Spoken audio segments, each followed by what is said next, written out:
I remember this time last year, we were recording an episode and we were like, you know what? It's going to be fine. Like, this time will pass. Like, this too soon Oh will my pass. God. And we will look back and wish we made better use out of it.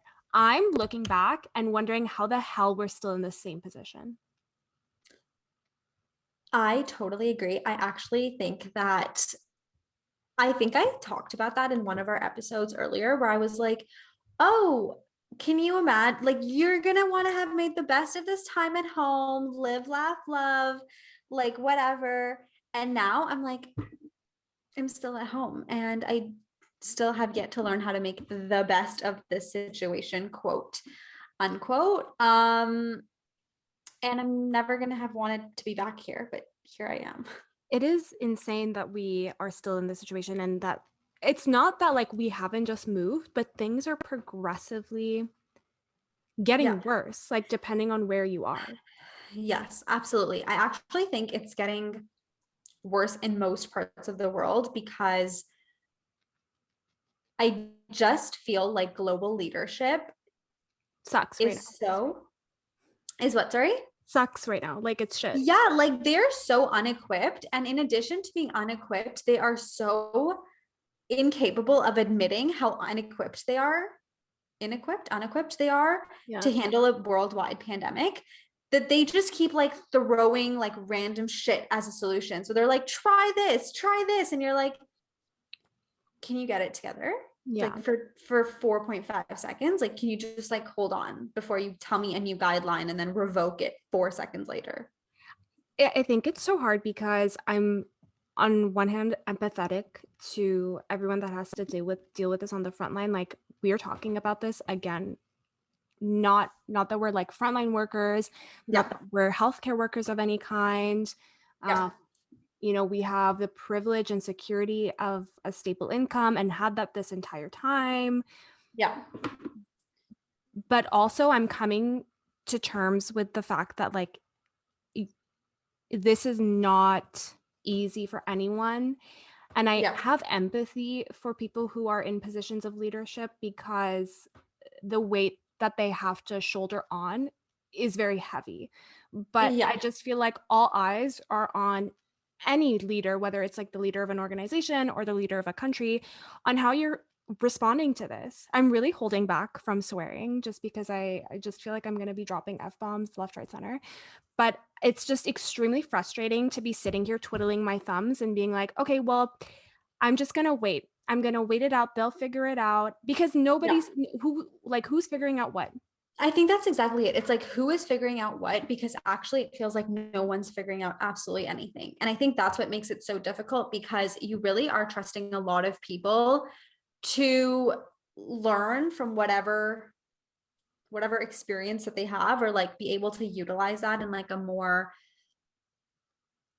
like in a better way than they are and then they're just not. And I feel like it's really difficult too because while some things are becoming like very apparent as to why this situation is becoming increasingly worse, it really does feel like people like leadership of countries and whatever municipalities and towns and whatever are just not heeding said advice, Yeah. if that makes sense. And they're throwing the blame. They're throwing the blame and like I feel like we're really beating around the bush here, but what we're essentially trying to say is Yeah. Ontario right Yeah. now is an actual shit show. It's garbage. It's not even a hot mess, like in a fun way, like us at Wildflower. It's a hot mess in like the most messes. Like it's like trash. It's like a raccoon wouldn't go through this. That's how bad this trash is. Like it's nuts. It's been insane. And I feel like the fact that we as a community, as a province, continually like ignore um guidelines that are being set out as to what is actually effective and what is not effective in terms of ensuring that we are supporting our communities best as we possibly can. We're literally ignoring advice and instead are like, well, young people aren't staying at home. It's like, no, that's not what's happening. Exactly.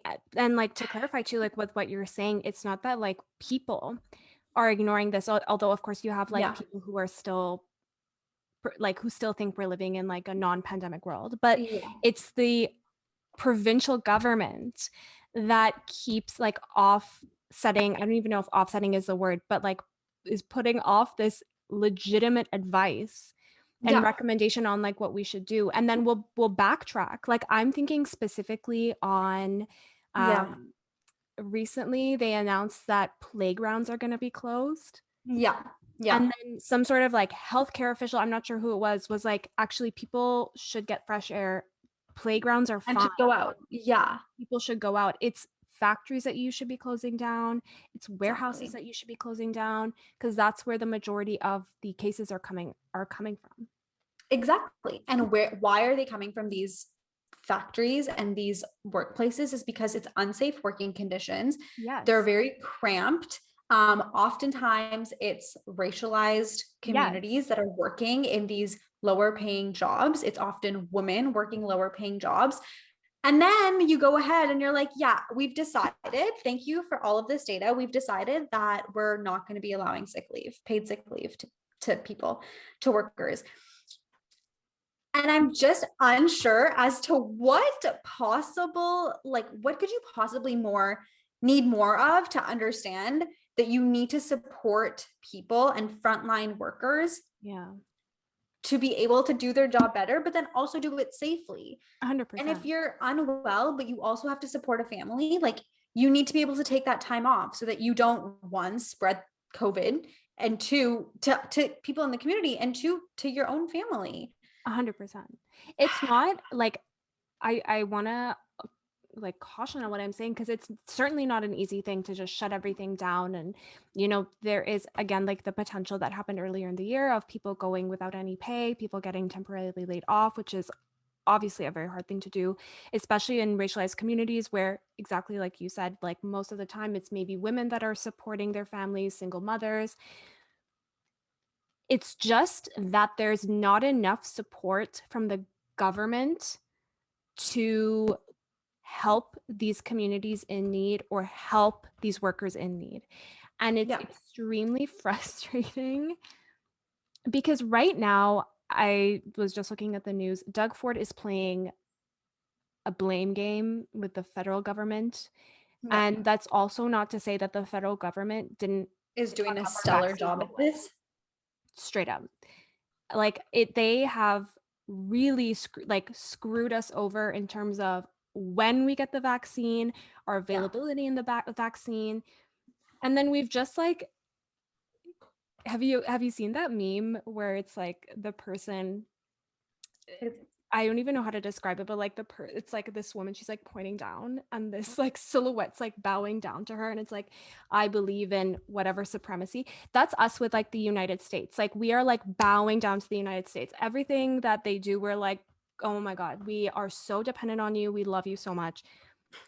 They took every possible vaccine to exist, including like the ones that were meant for us. No, absolutely. I think that there's like so many different things. Like for starters, I think you're right. The Ontario provincial government is playing like a blame game of like who do I blame? But is like failing to understand like their role and like their role in perpetuating this. And you're right in that we don't want to go back to a situation that we were in last March, April, May, where people were losing their jobs, where people had to stay home because if they couldn't go into their workplace, they were getting laid off. But I think it's even more damaging to yo-yo as much as we are. For example, when Doug Ford was like, we're gonna open schools. First things first, we're gonna open schools. Yeah. It's great to have open schools, but doing it without proper measures, I feel like it was really hard for teachers to constantly be like, are we going to be in school? Are we going to be online? Are we going to be in school? Are we going to be online? And then have to go back and forth.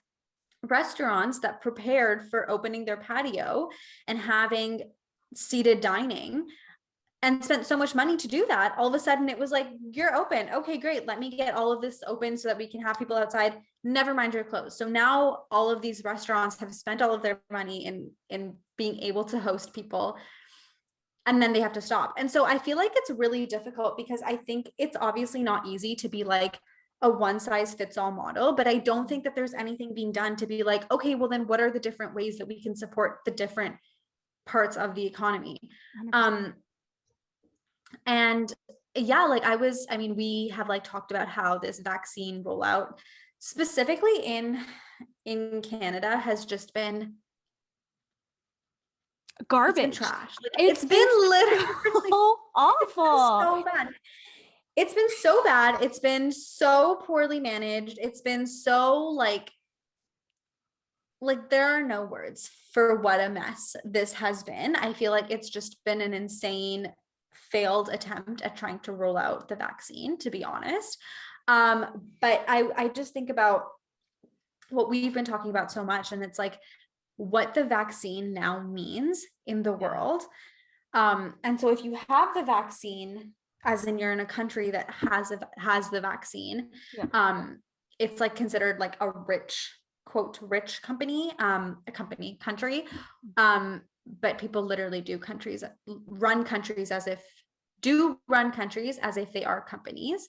And so if you have a vaccine, it's like you're a rich country, like whatever, you can secure vaccinations for your entire population. And then if you don't, it's like you're one of the quote poor countries, and it's a like new form of colonization where you're either a country that has been able to vaccinate their population or you're a country that hasn't. And while the US has been doing an incredible job of getting the vaccine out and vaccinating their population, it also makes you wonder at whose and at what cost Yeah. they are being able to do this. It shocks me, I think, on top of this botched vaccine rollout, the misinformation campaign that we're seeing Yeah. by like I say by the media because they are the ones that are just spewing this fire, but really it's a pharmaceutical war that's happening behind the Yeah. scenes.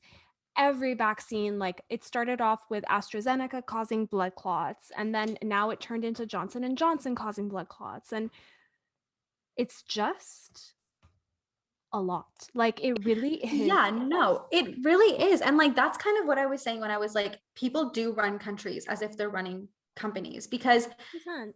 it stops being about people, it stops being about your population, it stops being about supporting your communities and becomes more about like making money. Money. Like, and we have said this and we will say it again, capitalism never sleeps. Like the devil works hard, but capitalism works fucking harder. I mean, they are synonymous, but literally capitalism is like the coronavirus of systems. Like I don't know how else to describe it, but as in it is like it will infect any and every potential thing it could possibly infect. And Yeah. yeah, like you're talking about how this vaccine, like all of it's become like a smear campaign against different one vaccine versus another. Yeah. But it's truly like, I think I was telling you about how I was talking to my uncle who is like in the medical instrument industry. And he was talking about how Pfizer and Moderna charge the most for one shot of their vaccine. And in doing so are like inadvertently or on purpose running essentially smear campaigns against AstraZeneca and Johnson & Johnson, because those companies are selling their vaccine for a lot lower of a price per shot. And That is wild to me. Sorry. No, I know. People just want to make the most amount of money. And so they keep like pushing for getting getting Moderna or Pfizer versus Johnson and Johnson or AstraZeneca, because they want to make the most amount of money and they want to sell the most of what is most profitable. And so it's like, it's not to say that those things, it's not to say that there weren't any blood clots that people experienced from getting the AstraZeneca shot or the Johnson & Johnson shot, but it just goes to show the way that it's being blown up and taken completely out of context in a way, in order to be able to push a capitalist agenda by Pfizer and by Moderna. And I was having an interesting conversation actually with my uncle yesterday. And we were kind of talking about how this world, like you forget about people, like even the industries that we work in, like it's so hard because at the end of the day, you're just pushing a corporate capitalist agenda. Like that's what you're doing. And it can be very hard on you when you like realize that that's literally what you're doing. Um, but he was saying how, for example, Pfizer, like they need to make money in order to be able to do good for the world. So they actually need to make money in order to have been able to have the resources to create this vaccine as quickly as they did, and then like disseminate the vaccine as quickly as it did. And I was like, no, absolutely. Like it is the big companies with that much money that have the most power to make positive change. Yeah. But at what point does it stop being about, at some point, obviously, it stops being about the people you're helping and it starts being about the money that you're making, because that's just the bottom line, literally and figuratively. And it's so difficult because that's exactly what's happened with the vaccine. And like, I remember I like use this analogy, but when the British colonized India, they made India make all of their goods. They used up all the resources that were available in India, whether it was like of the land or of labor, whatever, and then exported everything back to Britain, like back to England. And it really left India in like a very difficult position in terms of their economy. I'm like really like going deep, but what I'm trying to say is that's essentially what we are now doing with the vaccine. We're having people, countries create the vaccine where it's cheaper for us to buy it, and then selling it at such a higher price to the highest bidder, which is the most, quote, like rich countries, which are North American countries, largely because they are called, like they were colonizers. And have plundered through the other economies in the world. And it's like really strange to me when I think about how we literally just repeat history over and over again in different forms. And it's very scary. And we're like seeing it happen. And you're like, what am I going to do about it? And it's like, I don't know what I can do about it, but it's very scary to see it happen over and over again. And then that's when having proper leadership comes into play with that too, because that's Absolutely. another level or layer into it. And you brought up India, and I can only think like you have family there. Like COVID in India, things are not good right now. No, they're like, to say the very least, it's really bad there right now. And it's like scary to me how much people will not blame the government. And it's also scary to me, like we talked about misinformation being spread about the vaccine, like whatever, whether it's like comparing different vaccines, whether it's who can and can't get the vaccine, what effect it has on you. But it's really scary because you can talk about whoever is trying to spread that, whether it's companies, whoever, but talking about running countries as if they are companies, the Indian government is literally, and this is not to say this doesn't happen anywhere else in the world or is not currently happening anywhere else in the world. And I want to make that disclaimer because I feel like it perpetuates the stereotype that like, oh, like everything in North America is so great. And then everywhere else, like it really others different countries and is like everywhere else it's so bad. And like we're so great to live in the US and Canada. And I don't want to push that narrative, but they are in India right now, falsifying the number of people who have and have died of COVID to make it seem as if it's not as bad as it is. But people working in the front lines, the general population, know how bad it is. But knowing that, it's very scary because some people are still very quick to but not hold the government responsible for their literal lack of being able to do this. And not to say that doesn't happen in other parts of the world. Like look at America, where people are like, we're anti-vaxxers, like we're not gonna get the vaccine, we're not gonna wear a mask, and we're just gonna go out and do whatever. And I mean, the fact that literally Trump was president says it all in and of itself, says enough. But it is really scary there right now. And frankly, it's because of complete lack of support and leadership from the leaders of that country. So it's really hard. I'm getting like I don't even know how to put it into words, like heated. I'm genuine, like I Yeah. just feel like my body temperature heating It's up. like rising. I will be at work and we will be talking about like, the new vaccine rollout and what they've decided. And I have to like really hold myself back from just like screaming, like screaming on video, being like, why the hell is this like, first of all, a lot of the decisions that we're making as a province are so late in the game. This idea of like hotspots and prioritizing Yeah. hotspots with vaccines. And I Yeah. just read today that they're going to be like redistributing or reallocating the vaccines to support these hotspots. Like it's Yeah. just, it's, I'm like, it's common sense. I know, like, I'm not a politician and I would hate to be a politician, especially in this time, but it Yeah. really just is common sense. Like, how you're getting people access to this where they need it the most and like Yeah. what you're doing to support the community. I think that's like what Absolutely. we've been saying this entire time. Absolutely. It's very frustrating. Like it's very Yeah. frustrating. And I also like can only imagine, like we were talking about just now, the vaccine companies and how they have to make money in order to support Yeah. this deed that they're doing. You and I work in supply chain, and I don't want to know what it would be like to be to be in supply chain for those vaccine No, companies right now. I absolutely would not want to know. Although I feel like they would be able, like priority would be given.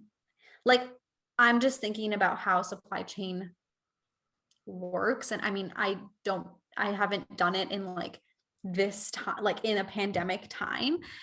Um, but I feel like priority would be given. At least I freaking hope it would be Yeah. given. Um, but no, I think it's really hard when we think about like the vaccine rollout too, because I wish the approach that was being taken was just like everyone get the vaccine. Everybody, like Yeah. in Canada and Ontario specifically, I wish the approach was like we all need to get vaccinated, like obviously prioritize people who are older, people who are more at risk, etc. first. But I just think if we're being so like commonsensical, like if that's even a word, about this vaccine rollout, like where was this common sense when the pandemic freaking hit? First of all, it took us forever to close the border, except to the states. Forever. Except to the states. We're like, okay, the states, thank you, no thank you. Everywhere else, go. Live your damn life, go. And it's and now, there's all of these punitive, truly punitive measures in place, of like institutional quarantine or whatever, or like curfews or tickets. And I mean, let's not forget that one of the measures that was going to be enacted by Doug Ford was that the police was going to be able to stop you at any given time and ask you for your address, ask you where you're going, what you're doing outside of your house. Do you have a letter from your company saying you need to go into work? Which we also know would have hurt marginalized communities the most, because Black and Brown people make up the prison system. I can't even get into this right now because that's a whole other topic. But like the fact that that was the measure that was being put in place, which truly is punitive, where were these amazing measures when the pandemic first started that let us get to this point? Like if you look at some of the other countries that, might I add, are being led by women, are actually have done a really good job of having those measures being put in place first. For example, I think it was Australia that has done an incredible job of stopping COVID-19. So over there, COVID-19 hit, they were like, okay, shut our borders to everyone, shut down everything, everyone stay home. Yeah. We're not going to be doing anything. Great. They shut everything down. No one was allowed to travel out. No one was allowed to travel in. They got it under control. They were able to slowly reopen their economy to its full capacity and are now working on getting everybody vaccinated, but the economy is open. So you're allowed to see people, you're allowed to go out, and they've only recently reopened travel. And I'm like, that makes sense to me. Like even today, the CDC came out with guidelines saying that if you've been fully vaccinated and you're outside, and not in a large crowd, you don't have to wear a mask. Mm. I'm like, isn't this just like 1% too quick? Like, I swear to God, 5 minutes ago, everyone was like, you're not wearing a mask. You can't leave your house. Wear a mask inside your house. Wear a mask to freaking bed. Now they're like, if you're outside and you've been fully vaccinated, you don't need a mask. Like, why don't we just hold off and see if we truly don't need a mask? Instead of being like, everyone, you don't need a mask. It's all good. And then they're going to freaking recall this statement. That's the thing. Like it's really like such a multifaceted issue because the communication around what the fuck we're supposed to do has been Literally. so clouded that Yeah. I am just like, I'm just gonna chill in my house. Like I'm just like not gonna Yeah. leave, period. I don't know like where I can go. I don't know what I can do. Yeah. Literally, Yeah. I just don't know like what is at my disposal and like what I'm available to do. So I'm just gonna stay home. Yeah. Yeah. Hit me up like when this shit is done. I will then reemerge better than before, even though it's a complete lie. But I think that like exactly what you're saying, it's this idea of proactive leadership that's sincerely Yeah. lacking. Absolutely. And I think too, I think it might have actually, it was Australia and New Zealand, but my dad and I talk about this all the time.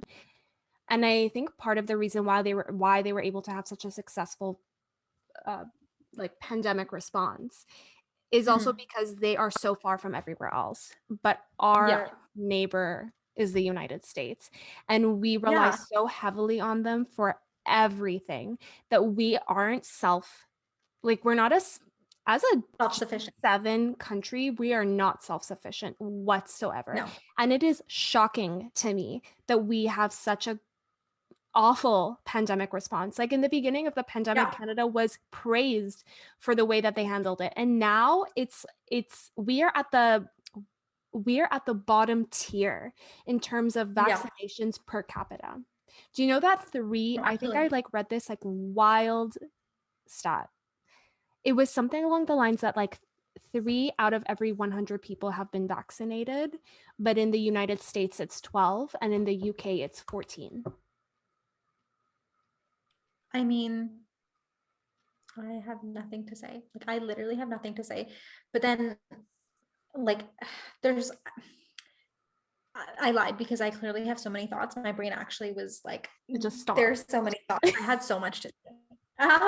Okay, there's like a few things. So one, obviously, I'm not surprised that these are the countries that have the highest percentage of their population vaccinated, because again, it's like something that I had mentioned earlier on in the episode where it literally like these are the companies. I keep saying companies because where's the lie? But anyways, these countries are the ones that like in history have been those that have colonized and are now considered like, you know, powerhouses in terms of countries and their power and who they are. And like the world is very Eurocentric and Western centric and Western focused. So I'm not surprised that this is kind of that's sort of the percentage that we're seeing. But it's really interesting too, because as we're talking about the vaccine representing, you know, whatever it represents for a nation, there was an interesting opinion I heard where countries don't want to be,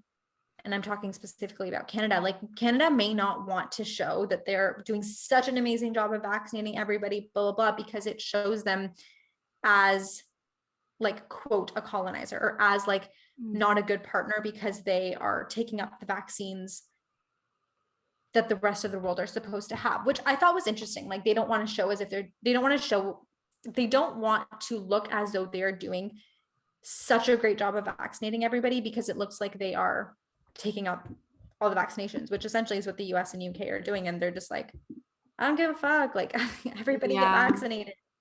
But it is interesting. It is an interesting like dilemma. To which I will say, I just wish that the companies that were creating these vaccines made it more accessible and made it possible. And obviously, you want to talk about, you know, like being able to divert enough resources so that those companies can make all of those and can like roll it out to all of the countries. But I just, it's not lost on me that the people that work at these big companies are considered like more wealthy. And so when it comes to their supply chain, not their supply chain, but their like thing of like getting it out as fast as possible, like they're thinking about, well, how are we going to do this in the most profitable way versus how are we going to do this in a way that's going to get the most vaccines to most people? And I think that, you know, a lot of companies will spin it, and a lot of like, whether it's Pfizer, Moderna, whoever, will spin it to be like, oh no, we're doing the most for our communities. And it's like, I don't know. Yeah. I don't trust you. I know a big part of the reason why our vaccine rollout was so awful. I like have said it. I've said the same sentence in terms of like our vaccine rollout is bad in maybe Because it's 100 trash. now. I'm like, it's Because garbage. it It's needs botched. to be said. It's shit. The fucked up vaccine rollout. Like I am like the vaccine rollout in Canada is garbage. But part of the reason why it's so garbage is because we failed to get the rights to manufacture it in our own. Like, but this is what I don't understand. Was there not a point in like November or December where Canada was like, we have enough vaccines to vaccinate our population 3 times over? Yeah. So actually what ended up happening. So what ended up happening, here's my econ degree and my econ 101 credit, please. Everybody listen up. Essentially what happened is that we actually overbought. Justin Trudeau was like, I specifically remember this. He's like, who is the buyer for this? We bought the syringes. And my parents were like, we don't have the vaccine. Like, what are these syringes for? Yeah, literally. Fully, like, we overbought the vaccine. However, we did not secure the priority in terms of when we will actually receive it. The states, in the meantime, thanks to Donald Trump, signed an executive order that fully said America first. Like, American people get the vaccine first. Whatever it is you have, we're taking it. And so what was supposed to be our vaccines now went to the United States. Now, how did we respond? We left our borders open with the United States. We kept trading with them as if everything was normal. We were super buddy with them. We continued to rely on them for like God knows what, even though like we have the resources available here. So it's really like lack of infrastructure, lack of proactive, like you want to talk about proactive leadership. You should also talk about lack of infrastructure. Again, like we are a G7 country. I don't understand like why we're not able to manufacture this here, use our resources here.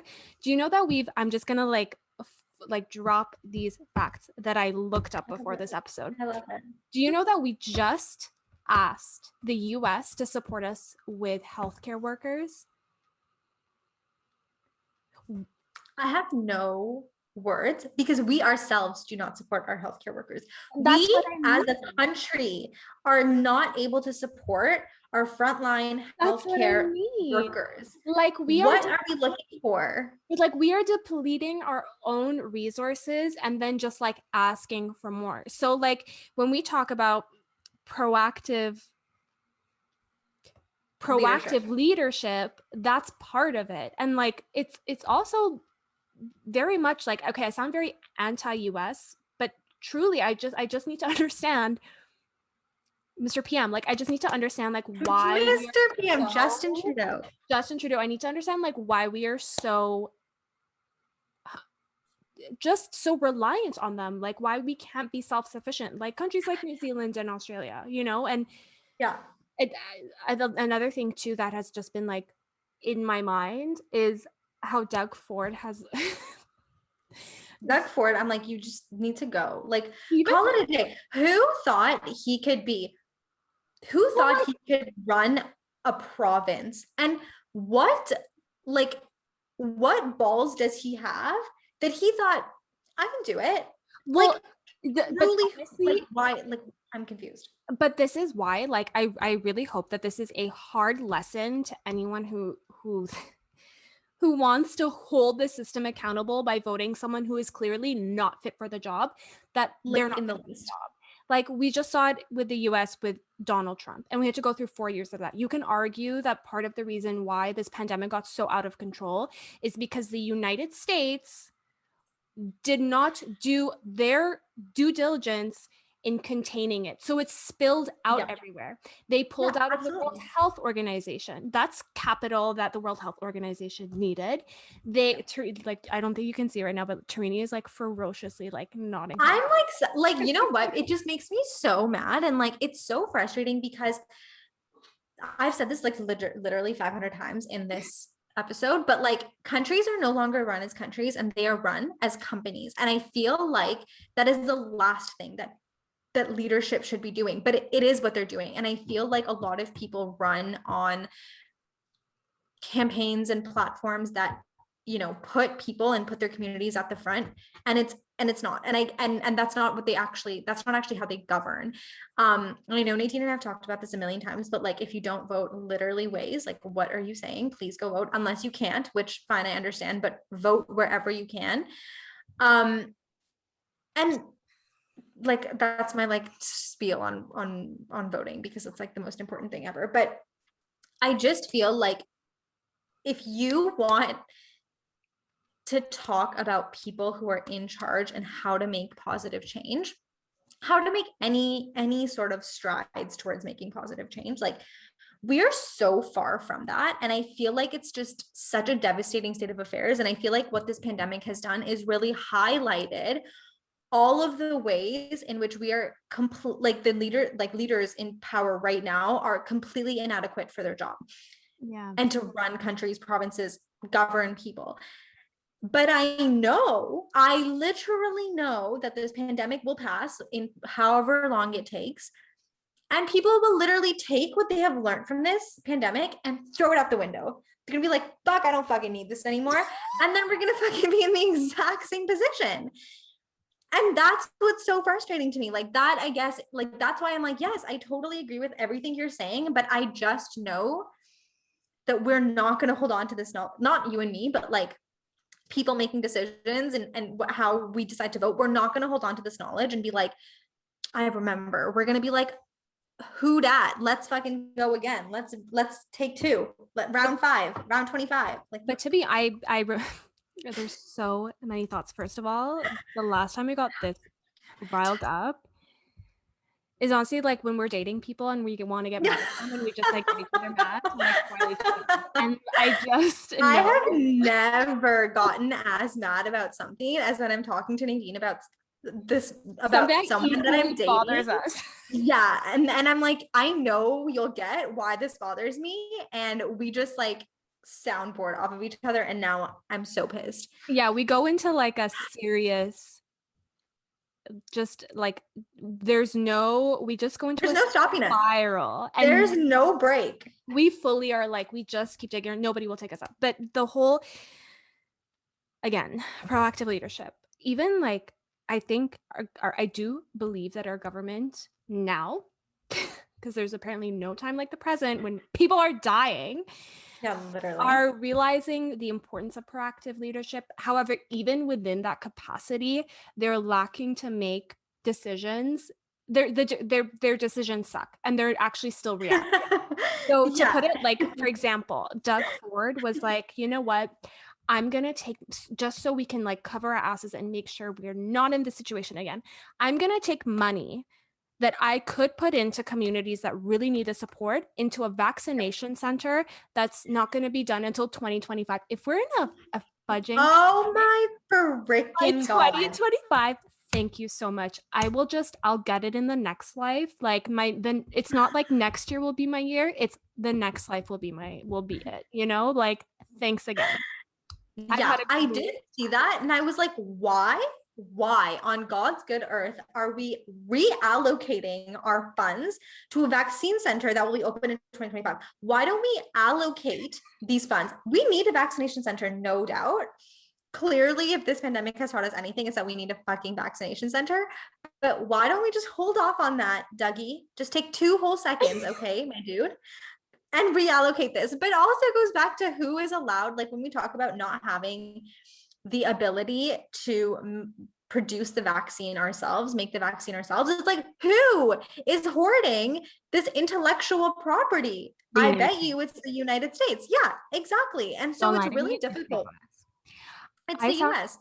I It's sound the very US. anti-US right now, and like my sisters are American. I have family there. I'm just frustrated. Like It's I'm not about being anti-US. It's literally being critical of your leaders and being like, how are you? So the US wants to play this game of like, we're a world leader. Okay, act like it. Act like a leader of the entire world. Act like you are going to lead this world out of a fucking pandemic. Act like it. Even though like Joe Biden, like you've been in the role of president for like one whole millisecond. So like I really I am am. not like I don't like personally have a problem with you. Also, like you've done a lot of good things. So like Yeah. that's cool. Also not done a lot of good things. So I see you. But the low was bar. The low was bar. The bar was low. The bar was Yeah. freaking low. It actually didn't exist because before you there was Donald Trump, who was a sad excuse for a human being, let alone a president. It's a lot. And I saw this article. I sent it to Tarini, and it was like young people are politically engaged, pro-Biden, and depressed. A study shows. As if we needed to No do one a has to do this study study. on this. Like we I could have really told you needed to this. survey people and be like, what are your thoughts on the current state of the world? Like we actually like needed to put money into this. But I think with that, I think you were talking about like how we're just going to be in the same situation. True. Like we are going to be in this situation again. I can't tell you when. I certainly fudging hope not in my lifetime. I feel like Yeah. greater dues. But I am confident in the generations to come because they are seeing firsthand, first of all, like the speed at which information is spread and consumed is way faster than Miraculous. when It's you and I literally miraculous. were younger. And so I Absolutely. have a lot of confidence that like younger generations are more politically engaged and also just more aware of the power of being politically engaged and having a good leader. And so I'm confident that like we will be in good hands like as we get older and as these generations shift. That being said, I do remember like when when we were having this in our group chat with Steph and Doug Ford announced the emergency break, new lockdown, like lockdown 4.0, like serious problem, like everybody shut it It down. was like lockdown, but in red. He's like, like, it's like code gray, first of all, question Yeah, I mark. don't know. Like I still don't understand. But he so we were talking to Steph and I was like, you know what? I'm gonna take my voice to the polls. And I like ferociously Googled Ontario elections to like when are they next? Yeah. 2022. I can't wait. No, I'm coming. I'm coming for you, Doug Ford. First of all, if you don't resign before that election, like my dude, it's over for you. Even more than it will be when I come. But the problem, like I don't understand is like, okay, so if he resigns, his party is still gonna be in power. Like the fuck do I know who's gonna come in his place? Like someone who's probably like even worse. And I just need I really just need them to get it together. Justin Trudeau, Literally, I need people to understand, like Nadine and I talk about this all the time. I need people to understand that there's actually like an absolutely no way that you can be fiscally conservative and socially progressive. That fucking doesn't exist. It makes no fucking sense. It's not even a thing. It's not even an oxymoron because an oxymoron is a thing. It's not even a thing. Like you just cannot be that. And so you need to vote socially. Like you need to vote with your social alignment. And it's not to say that, you know, everything that the progressive conservative, which the fact that it's called the fucking progressive conservative party just goes to show you that they themselves know, bitch, we're too fucking conservative. We need to be progressive. So they just threw it in front of their name. They're like, we're the progressive conservative party. Vote for us. Throws you off. Like what? What a bizarre. What the fuck who are you? You're having a goddamn identity crisis and you think you're gonna run this country? Like, bitch, there's no time. aside from that, what I'm trying to say is I wish that people would understand that we need like truly not progressive conservative, truly progressive measures in order to make the world what all of us wanted and need it to be. And there's no such thing as being fiscally conservative, because when you are fiscally conservative, it impacts women, it impacts marginalized communities, racialized communities the most, and social programs. And research has, like, people want to do research on whether younger generations are depressed. Like, you don't need to do research on that. What you need to do research on, yeah, first of all, we know what you need to do research on is and research has been done, but on how when you invest in those communities, it's actually prosperous for entire communities and entire nations. And that's what we should be looking at. I think the biggest takeaway from this entire episode, and just this entire vaccine, and you want to talk about how leaders around the world are doing and what they're doing, is being able to access information and being able to decipher information, and like not spreading misinformation, which is so rampant. And like one of the things we talked about was how information just spreads so much faster than it ever has before. But what that also means is that misinformation spreads much faster. And I think if we want to see any change of any kind, whether it has to do with the pandemic or not, or with our leadership, we need to be able to access and be able to decipher for ourselves what is true and proper information, so that we can make the best decisions with that information. We were talking, I mean, we touched on it a little bit, but this idea of, you know, what's the media's role in this, and like, how do they perpetuate the misinformation campaign? But there are actually media companies that are doing a phenomenal job at keeping their viewers informed. And one that I've been watching a lot of, and, you know, comes to mind right away, is Vox Media. So they have a incredible podcast called Today Explained. It doesn't always talk about the pandemic, of course, because the world is literally on fire. So there's a million other things happening. There's a million other things that are happening, but they basically talk about the news of the day, and they do a really great job at responsible reporting. And they have this amazing video that I highly recommend people watch, and it talks about why you can't compare the COVID vaccines.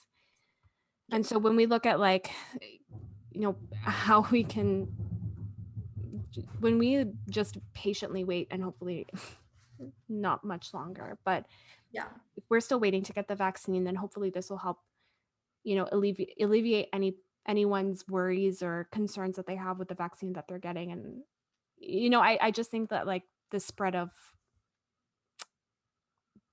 the right information at least helps to clear any misconception. Absolutely.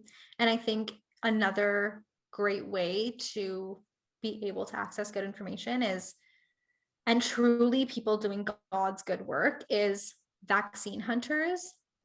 Have you seen that? No. It's literally like in Canada and also in the US, and people have started like Twitter feeds or like Twitter pages dedicated to helping you find vaccines and find a center that has available vaccines that you can go to, that you can book at. And so yeah, and it's truly literally just people, like civilians, who are like, I'm here for you and I want you to get vaccinated. And so they just like keep compiling like this, I mean, in Canada, like this Shoppers Drug Mart has X amount of vaccines and they're giving this vaccine. If you're eligible, go here. Like this place has this many vaccines open. If you're living in this part of the GTA, go over here. And so there truly are people doing God's good work, and there is good information out there. Okay, one last thing I want to say is, did you see Justin Trudeau getting his vaccination? Taking his shirt off? Taking his shirt off, and everyone's like, I'm thirsting over Justin Trudeau. I was like, what type of fucking publicity stunt is this, Justin Trudeau? Like, I'm just going to get a vaccine just like you, my civilian people that I freaking try to manage but fail at. Here I am getting my vaccine. And he like takes off his shirt. And St. Hoax actually was like, was like showing all of the comments of people like literally like thirsting over Justin Trudeau getting his vaccine. And I was like, you know what I would thirst over? Good leadership, Justin Trudeau. I'm dead. Thank you. Goodbye.